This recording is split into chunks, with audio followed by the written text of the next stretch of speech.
ഫവൈലുൽ ലിൽ മുസല്ലീൻ, മുസല്ലീങ്ങൾക്ക് നിസ്കരിക്കുന്നവർക്ക് നാശം. ഇതെന്താണ്? ഇതെങ്ങനെയാണ് ശരിയാവുക? എന്താണ് ഇക്കാര്യം? എന്തിനാണ് അവർക്ക് നാശം?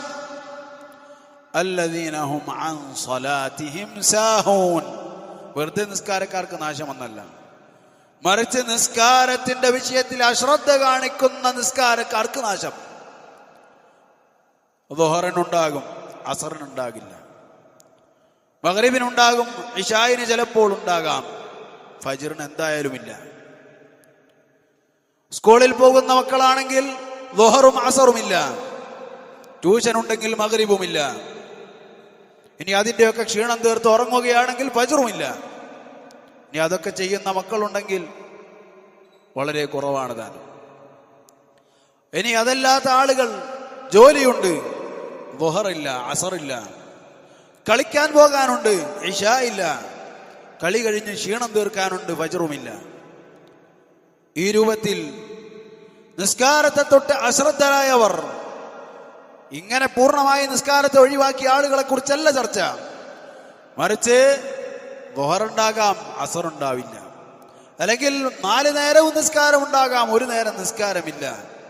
അവർ അശ്രദ്ധരാണ്. അവർക്ക് പല കാര്യങ്ങളുണ്ട്, തിരക്കുകളുണ്ട്.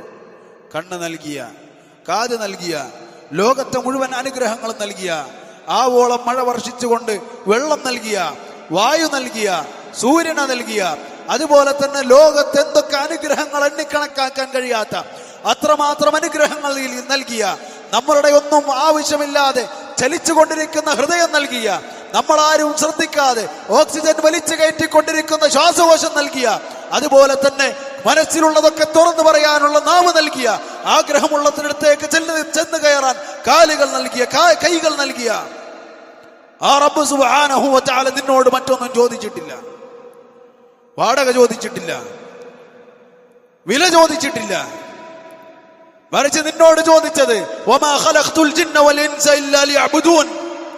മനുഷ്യരെയും ജിന്നുകളെയും ഞാൻ സൃഷ്ടിച്ചിട്ടുള്ളത് അവർക്ക് കൈകാലുകളും അതുപോലെ തന്നെ മുഴുവൻ അനുഗ്രഹങ്ങളും നൽകിയത് എന്നെ ആരാധിക്കാൻ വേണ്ടിയാണെന്ന് മാത്രം പറഞ്ഞിട്ട് മാ ഉരീദു മിൻഹും മിൻ റിസ്ഖിൻ വമാ ഉരീദു അൻ യുത്ഇമൂൻ, ഞാൻ അവരിൽ നിന്നും ഒന്നും ഉപജീവനം പ്രതീക്ഷിക്കുന്നില്ല, പൈസ ആഗ്രഹിക്കുന്നില്ല, റിസ്ക് വേണ്ട, തീറ്റ വേണ്ട. ഇബാദത്ത് ചെയ്താൽ മതി, 5 നേരം നിസ്കരിച്ചാൽ മതി, സക്കാത്ത് കൊടുത്താൽ മതി, സൗമ നോമ്പ് നോറ്റാൽ മതി എന്ന് പറഞ്ഞപ്പോ നിനക്ക് സമയമില്ല.